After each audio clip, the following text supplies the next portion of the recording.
ಎಲ್ಲರಿಗೂ ಗೊತ್ತಿರುತ್ತೆ ಇದು ಜೂನಿಯರ್ ಮೆಂಟಲ್ ಮಂಜ ಅಂತ.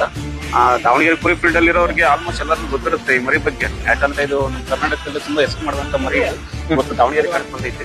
ಇದು ಎಂಟರಲ್ಲಿ ಎಷ್ಟು ಕಣ ಆಯ್ತು ನಿಮ್ಗೆ? ಎಂಟರಲ್ಲಿ ಹಾಕಿರೋ 6 ಕಣ, 6 ಕಣದಲ್ಲಿ 4 ಕಣ, 2 ಕಣ ಫಸ್ಟ್, 2 ಕಣ ಸೆಕೆಂಡ್. ಮರಿ 2 ಕಣ ಫಸ್ಟ್, 2 ಕಣ ಸೆಕೆಂಡ್ ಅಂತೆ. ಎಂಟಲಲ್ಲಿ ಅತಿ ಹೆಚ್ಚು ಸೌಂಡ್ ಮಾಡಿದಂತ ಮರಿ ಇದು ನಮ್ಮ ದಾವಣಗೆರೆ ಹರಿಹರ ಶಿವಮೊಗ್ಗ ಅಲ್ಲೆಲ್ಲ ಈ ಮರಿ ಆಲ್ಮೋಸ್ಟ್ ಬಂದಿರುತ್ತೆ. ಈ ಮರಿ ಯಾರಿಗೂ ಗೊತ್ತಿಲ್ಲ ಅನ್ನಂಗಿಲ್ಲ ಈ ಮರಿ ಇವತ್ತು ಬಂದಿತ್ತು. ಕೂಡ್ಲಿ ಕಣ ಇದೆ ಅಣ್ಣ, ಫಸ್ಟ್ ಸೆಕೆಂಡ್ ಆಗಿತ್ತು. ಸೆಕೆಂಡ್ ಫೈನಲ್ ಬಿಟ್ಟಿರಲ್ಲ, 1 ವರ್ಷ ತಗೊಂಡು ಮೊದಲು ಕಣ ಮಾತ್ರ ಫಸ್ಟ್ ಆಯ್ತು. ಫಸ್ಟ್ ಆಗಿತ್ತು ಮರಿ, ಕೂಡ್ಲಿ ಕಣ ಸೆಕೆಂಡ್ ಆಗಿತ್ತಂತೆ. ಯಾಕಂದ್ರೆ ಅದು ಫೈನಲ್ ಅಲ್ಲಿ ದಣಿತ್ತು, ಅದಕ್ಕೋಸ್ಕರ ಫೈನಲ್ 1 ವರ್ಷ ತಂಗ ಕುರಿ ತಗೊಂಡು ಹೊರಗೆ. ನೀವು ಮರಿನ 8 ತಗೊಂಡ್ಬಂದಿದ್ದೆ, ಮರಿ ಕುರಿತು ಅದು 6 ಅಲ್ಲಿ ತಗೊಂಡಿದ್ದಾನೆ. 6 ಎಷ್ಟು ತಗೊಂಡಿದ್ದಾನೆ? 1,20,000 ಕೊಡ್ತೇವೆ. 1,20,000 ಕೊಟ್ಟ ಅಣ್ಣ. ಇದನ್ನ ಇವಾಗ ಯಾರು ದೊಡ್ಡ ರೇಟಿಗೆ ದೊಡ್ಡ ಅಮೌಂಟ್ ಕೇಳಿದಾರೆ? ಕೇಳಿದ್ರೆ ನಾವು ರೇಟ್ ಹೇಳಲ್ಲ, ಕುರಿ ಕೊಡೋದಿಲ್ಲ. ಅದು ರೇಟ್ ಹೇಳಲ್ಲ, ನಾವು ಕೊಡೋದಿಲ್ಲ ಕುರಿ. ಸುಮ್ಮನೆ ಅಷ್ಟು ಕೇಳಿದ್ರೆ ಇಷ್ಟು ಕೇಳಿದ್ರೆ ಅದೆಲ್ಲ ಸುಳ್ಳೋಣ. ನಾವು ಹೇಳೋದಿಲ್ಲ, ರೇಟ್ ಹೇಳಿಲ್ಲ.